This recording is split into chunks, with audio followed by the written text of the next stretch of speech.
इस कहानी की शुरुआत होती है भविष्य से, जब पृथ्वी तबाही के करीब पहुंच गई थी। इंसानों की आबादी अब इतनी बढ़ चुकी थी कि उनका अपने ही ग्रह पर रहना मुश्किल हो चुका था। इसलिए स्पेस कंपनीज ने एक नया ग्रह खोज निकाला जिसका नाम था नोवा प्राइम। पृथ्वी को खाली कर दिया गया और बचे कुछ इंसान नोवा प्राइम ग्रह पर आबाद हो गए। मगर खतरा टला नहीं था। इंसानों और एलियंस के बीच एक जंग छिड़ गई। उन एलियंस ने उर्सा नामी हैवानों को नोवा प्राइम ग्रह पर छोड़ा जो सिर्फ इंसानों को मारने के लिए बनाए गए थे। उन हैवानों को हराना नामुमकिन हो गया था क्योंकि वो इंसान के डर को सूंघ लेते थे। कई सालों तक ये लड़ाई चलती रही। आज से 1000 साल पहले ही यूनाइटेड रेंजर्स की एक सेना बनाई गई थी। वो उर्सा नामी हैवानों से लड़ते थे, मगर उन्हें कोई ऐसा हथियार नहीं मिला था जिससे वो उर्सा को आसानी से मार सके, क्योंकि इन हैवानों ने लाखों इंसानों को खत्म कर दिया था। फिर एक दिन सब बदल गया जब एक आदमी उन हैवानों को बिना दिखे मार रहा था। असल में उस आदमी ने अपने डर पर काबू पा लिया था और डर पर काबू पाने से वो उर्सा के लिए अदृश्य हो गया, मानो वो हैवान अब अंधे हो गए हो। आहिस्ता आहिस्ता इस जंग का तख्ता ही पलट गया और इंसान हैवानों को खत्म करने लगे। उस पहले अदृश्य इंसान का नाम साइपर रेज था, जो अब सेना में जनरल है। तो अब हम आते हैं वर्तमान में। हमें नोवा प्राइम ग्रह दिखाया जाता है जहां नए कैडेट्स की ट्रेनिंग चल रही थी। इन्हीं कैडेट्स में साइपर रेज का बेटा भी था जिसका नाम केटाई था। वो पिछले 2 साल से रेंजर बनने की ट्रेनिंग ले रहा था, मगर उसे अभी तक रेंजर नहीं बनाया गया। और अब की बार भी जब उसे अगले साल अप्लाई करने के लिए कहा जाता है तो वो अपने कमांडिंग ऑफिसर से रिक्वेस्ट करता है कि मेरे पिता कई साल बाद मिशन से लौट रहे हैं और मुझे उन्हें बताना है कि अब मैं एक रेंजर हूँ। मगर उसके कमांडिंग ऑफिसर को अब भी केटाई में कुछ कमी लग रही थी, इसलिए वो उसे रेंजर नहीं बनाता। उस दिन जनरल साइपर रेज भी एक लंबे मिशन से घर वापस लौट आते हैं। उसकी पत्नी थी फाया। वो रेज के घर वापस आने से खुश थी। रात को जब ये लोग डिनर कर रहे थे तो साइपर अपने बेटे से पूछता है कि तुम्हारा टेस्ट कैसा रहा। केटाई काफी नाराज था। वो कहता है कि मुझे रेंजर नहीं बनाया गया। इस बात को लेकर दोनों की थोड़ी बहस भी होती है। रेज का मानना था कि वो अभी छोटा है, शायद अगले साल उसे रेंजर बनाया जाए। बाद में फिया रेज को समझाती है कि केटाई एक जज्बाती लड़का है और वो तुम्हारी तरह बनना चाहता है। उसे किसी जनरल की जरूरत नहीं, एक पिता की जरूरत है। अच्छा होगा तुम उसके साथ समय बिताओ। तो उस रात साइपर फैसला करता है कि वो केटाई को अपने साथ एक अभ्यास पर ले जाएगा, एक ग्रह पर जहां उर्सा से लड़ने की ट्रेनिंग दी जाती है। अगले दिन जब वो निकल रहे थे तो एक अपाहिज रेंजर आता है और साइपर रेज को सैल्यूट करता है। कहता है कि मैं जंग के मैदान में था, आपने मुझे और 4 और लोगों को बचाया। आपकी वजह से आज मैं अपनी बेटी का चेहरा देख पा रहा हूँ। ये सब देखकर केटाई अपने पिता से और भी इंस्पायर्ड हो जाता है। जिस जहाज में ये लोग जा रहे थे उसमें एक उर्सा हैवान को भी ले जाया जा रहा था। असल में कुछ रेंजर्स को अदृश्य होने की ट्रेनिंग दी जा रही थी। नोवा प्राइम से टेक ऑफ करने के बाद साइपर रेज केटाई से कहता है कि अच्छा होगा तुम कुछ समय के लिए सो जाओ, मैं भी सोने वाला हूँ। केटाई थोड़ी नींद लेता है और जब वो जागता है तो उसके पिता अभी भी सो रहे थे। केटाई अपनी सीट से उठता है और उर्सा को देखने जाता है। एक रेंजर उसे रोकता भी है कि तुम्हें अंदर आने की इजाजत नहीं, मगर जब उसे पता चलता है कि ये जनरल का बेटा है तो वो उसे कुछ नहीं कहता।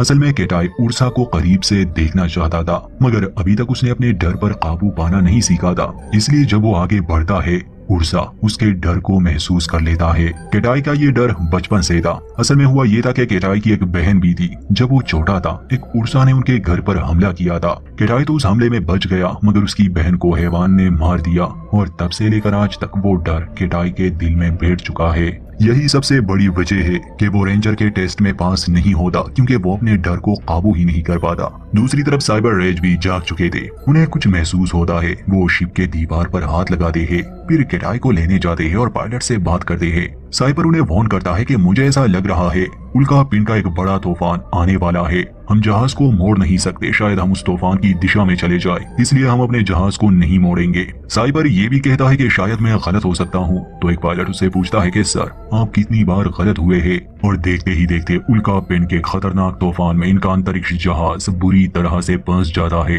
रेज पायलट्स को यह आदेश देता है कि हमें किसी भी तरह यहाँ से निकालो। सबसे नजदीकी ग्रह पर जाने के लिए इन्हें अनुमति चाहिए थी, मगर साइबर को कोई रास्ता नजर नहीं आ रहा था। अगर उसे लोगों की जान बचानी है तो उसे प्लेनेट पर बिना अनुमति के ही लैंड करना होगा। पायलट्स आर्टिफिशियल वर्म होल का इस्तेमाल करते हैं, वो उल्का पिंड के तूफान से तो निकल आते हैं, मगर जहाज को भारी नुकसान पहुंच चुका था। उनके सामने एक ग्रह था, मगर ये वो ग्रह नहीं था जिसके बारे में ये लोग बात कर रहे थे।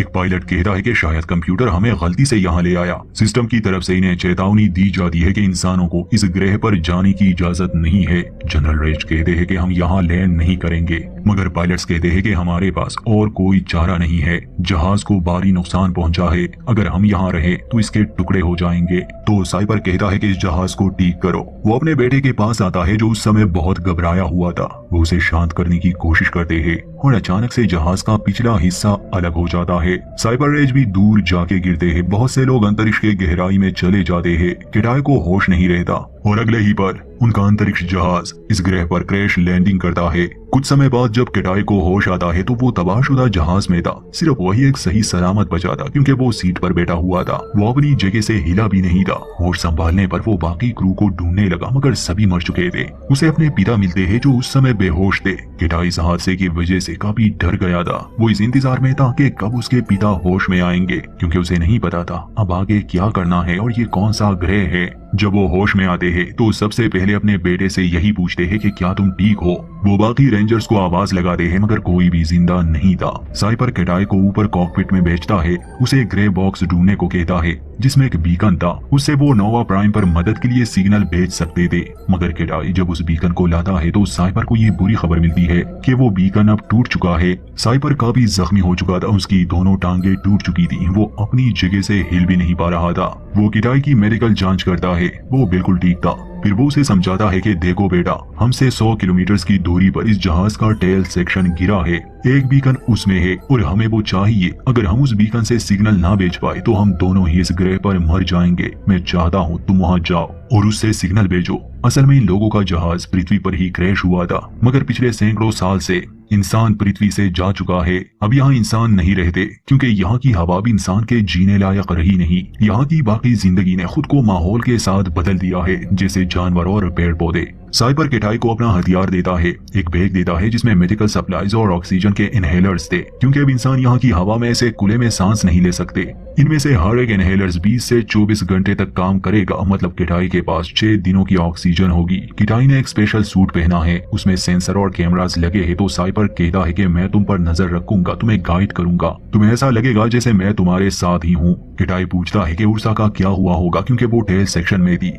तो साइपर कहता है कि मुमकिन है वो हादसे में ही मर चुका हो या बहुत घायल हो, मगर ये तो नामुमकिन है कि वो जिंदा बच गया होगा। खैर, साइपर अपने बेटे को हिम्मत देता है और उसे इस मिशन पर भेज देता है। जब किटाई जहाज से बाहर आता है वो घबरा गया, मगर साइपर उसे शांत करता है। उसे कहता है कि अपने घुटनों पर बैठ जाओ और माहौल का जायजा लो। तो इससे किटाई को थोड़ी हिम्मत मिलती है। फिर वो अपने पिता के बताए हुए रास्ते पर चलने लगा।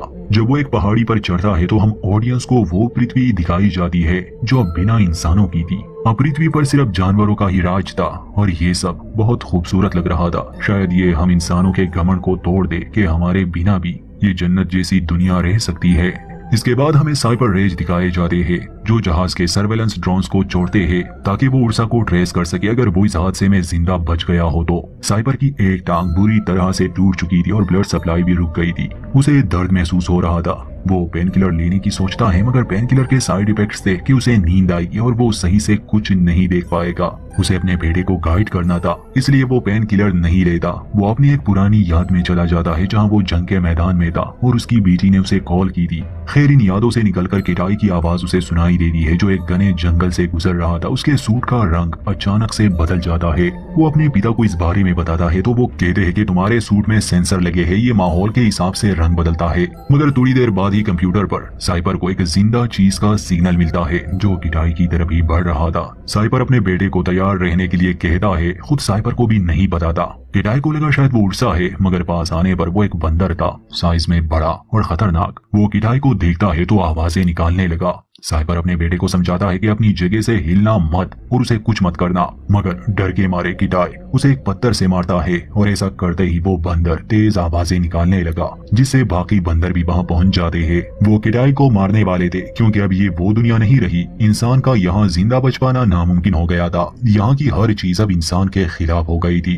तो साइपर किटाई को भागने के लिए कहता है। किटाई बंदरों से भागने लगा। फिर वो भागने में अच्छा था, इसलिए वो एक नदी तक पहुंच जाता है। जैसे ही वो पानी में कूदता है, बंदर उसका पीछा छोड़ देते हैं, मगर उन बंदरों ने किटाई को इतना डरा दिया था कि वो अब भी भाग रहा था।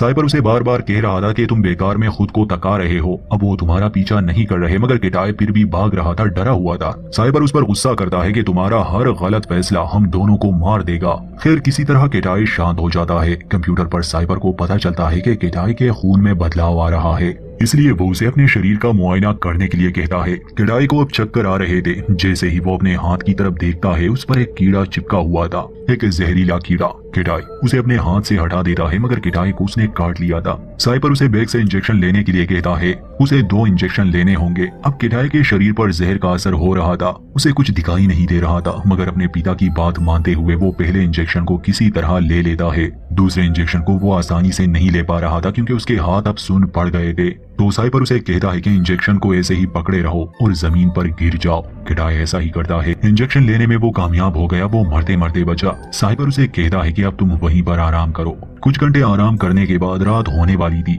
साइपर उसे जगा देता है कि तुम्हें कोई गर्म जगह ढूंढनी होगी, क्योंकि रात को इस ग्रह के कुछ हिस्सों में तापमान काफी गिर जाता है। किटाई अब ठीक हो चुका था। साइपर उसे इनहेलर लेने को कहता है। जब वो इनहेलर्स लेने वाला था तो देखता है कि उनमें से 2 टूट चुके हैं। वो अपने पिता को सच नहीं बताता। एक लम्हे के लिए दिल की धड़कन से साइपर को शक हो जाता है, मगर दूसरी बार किटाई सफाई के साथ झूठ बोलता है। खैर किटाई इनहेलर्स लेता है और एक गर्म जगह पहुंच जाता है। अब बार बार साइपर रेज को अपनी बेटी की याद आ रही थी, जिसे उर्सा ने मार दिया था। रात को किटाई अपने पिता से पूछता है कि आप पहली बार अदृश्य कैसे बने थे। तो साइपर कहानी सुनाता है कि एक बार मैं अकेले जॉगिंग कर रहा था, एक उर्सा ने मुझ पर हमला कर दिया, मैं नदी में गिर गया, वो मेरे ऊपर था। मैंने पानी में अपना खून देखा जो सूरज की रोशनी में चमक रहा था। अचानक से मेरा ध्यान बदल गया, क्योंकि मुझे यही लगा था कि अब मैं मरने वाला हूँ। एक लम्हे के लिए मैंने डर को भुला दिया, और जब ऐसा हुआ तो मुझे महसूस हुआ कि उर्सा मुझे नहीं देख पा रहा। वही लम्हा था जब मुझे उनकी कमजोरी का पता चला। डर सच नहीं है, ये हमारी दिमाग की बनाई गई एक ऐसी चीज है जिसका कोई वजूद नहीं है। खतरा सच हो सकता है बेटा, मगर खतरे के समय डर का चुनाव हम करते हैं। 5-6 दिन का ये सफर किटाई के लिए काफी मुश्किल था, क्योंकि उसे हर दिन सफर करना था और रात को ठंड बढ़ने की वजह से उसे किसी गर्म जगह की तलाश करनी थी। अगले दिन जब वो अपने सफर पर निकलता है तो नदी के किनारे उसे उन्हीं बंदरों की लाशें मिलती है। वो घबरा जाता है और वहाँ से जल्दी निकल जाता है। जब वो आगे जाता है तो वो एक बुलंद चोटी पर पहुंच चुका था। ठीक यहीं पर साइपर किटाई का झूठ पकड़ लेता है कि उसके पास अब सिर्फ 2 ही इनहेलर्स बचे हैं और टेल तक पहुंचने के लिए कम से कम उसे 3 की जरूरत थी। कंप्यूटर पर साइपर रास्ते का एनालिसिस करता है। अगर किटाई पहाड़ से उतरने की कोशिश करेगा तो इसमें कई दिन लगने वाले थे, वो घूम कर भी नहीं जा सकता।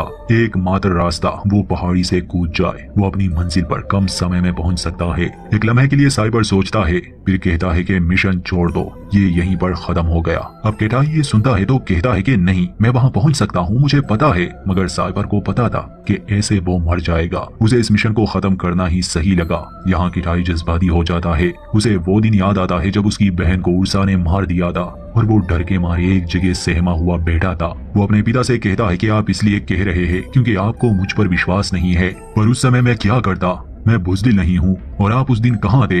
बुज़दिल मैं नहीं हूँ, आप है। इसी के साथ वो पहाड़ी से कूद जाता है। उसके सूट में उड़ने के लिए विंग्स थे, इसलिए वो आसानी से रास्ता तय करने लगा। मगर साइपर कंप्यूटर पर एक उड़ती हुई चीज को देख लेता है। वो किटाई को जल्दी वहां से निकलने के लिए कहता है। किटाई पीछे देखता है तो एक बड़ा पक्षी उसे मारने के लिए बढ़ रहा था। किटाई उससे बचने की कोशिश भी करता है, मगर वो पक्षी उसे पकड़ लेता है और साइपर का कनेक्शन भी अपने बेटे के साथ टूट जाता है। बाद में जब किटाई को होश आता है तो वो उसी पक्षी के घोंसले में था। बच्चे अंडों से निकल रहे थे। ये पक्षी किटाई को शिकार समझकर यहाँ ले आया था, मगर इससे पहले कि किटाई उस घोंसले से निकल पाता, वहां पर शेर हमला कर देते हैं, क्योंकि उन्होंने बच्चों की आवाजें सुनी।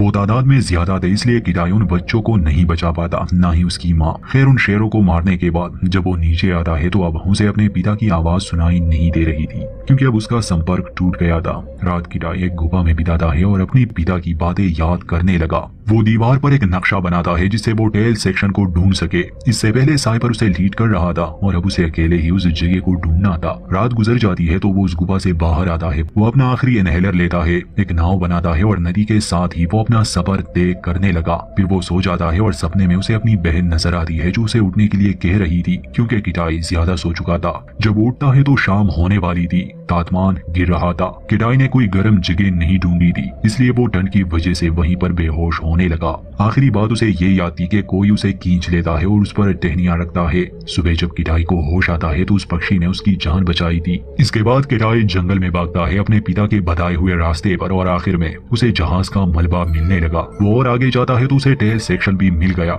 अब उसके पास इनहेलर्स खत्म हो गए थे और उसे सांस लेने में तकलीफ हो रही थी, इसलिए किडाई को टेल सेक्शन में इनहेलर्स मिल जाते हैं। वो उनमें से एक लेता है, फिर वो उर्सा को देखने जाता है, मगर वो उस कैद से भाग चुका था। इस बात से वो बहुत घबरा जाता है। वो अपने पिता से संपर्क करता है जो अब काफी कमजोर हो चुके थे। वो किडाई की आवाज सुन रहे थे, मगर किडाई को अपने पिता की आवाज नहीं सुनाई दे रही थी। उसका काफी ब्लड लॉस हो चुका था। पिछले एक दिन से उसकी और किडाई की बात भी नहीं हुई थी, ना ही उसने किडाई को देखा था। मगर अब जब वो उसे जिंदा देखता है, उसकी आवाज सुनता है तो उसे राहत मिलती है। मगर कनेक्शन खराब होने की वजह से उसे साइपर की आवाज सुनाई नहीं दे रही थी। किडाई को वो बीकन भी मिल चुका था। वो उससे सिग्नल भेजने की कोशिश करता है, मगर सिग्नल नहीं पहुंच पा रहा था। यहाँ साइपर को कंप्यूटर पर नजर आ रहा था कि पास वाले वोल्केनिक एक्टिविटी की वजह से आसमान में बिजली की एक लेयर बन चुकी है जो सिग्नल को जैम कर रही है। किडाई को ऊंची जगह पर जाना होगा। उस समय किडाई अपने पिता की आवाज तो नहीं सुन रहा था, मगर मन ही मन में साइपर उसे ये कहने की कोशिश कर रहा था। और एक किडाई को भी ये ख्याल आता है। वो उस बीकन को लेके पहाड़ पर चढ़ने लगा, मगर दिल ही दिल में उसे उर्सा का डर भी था। साइपर को भी अब पता चल चुका था कि वो भाग गया है, इसलिए वो चाहता था कि जल्द से जल्द किडाई मदद के लिए सिग्नल भेज दे। पहाड़ी पर चढ़ते समय ही किडाई का सामना उर्सा से होता है। किडाई के दिल में बचपन का वो डर आज भी था, इसलिए वो उससे भागने लगा और जितना वो उस हैवान से डरता इतना ही उसे ढूंढने में आसानी होती। खैर भागते भागते वो एक ऊंची जगह पर पहुंच जाता है, मगर सिग्नल भेजने से पहले ही उर्सा उस तक पहुंच गया। वो किडाई को पकड़ लेता है। कैमरा से साइपर ये सब देख रहा था। अब हैवान ने किडाई को जख्मी कर दिया था। किडाई जमीन पर पड़ा था। उस समय उसे अपने पिता की वो बातें याद आती है। वो अपने खून की तरफ देखता है, अपनी सोच बदल देता है, डर को भुला देता है और उर्सा जो ठीक सामने था वो उसे नहीं देख पाता। किडाई अपना हथियार लेता है और अब वो उस हैवान को मारने लगा। साइपर रेज अपने बेटे की ये बहादुरी देख रहा था। उसे यकीन नहीं आ रहा था। बिना डरे वो उस हैवान को खत्म कर देता है और आखिर में वो उस बीकन से नोवा प्राइम पर सिग्नल भेज देता है।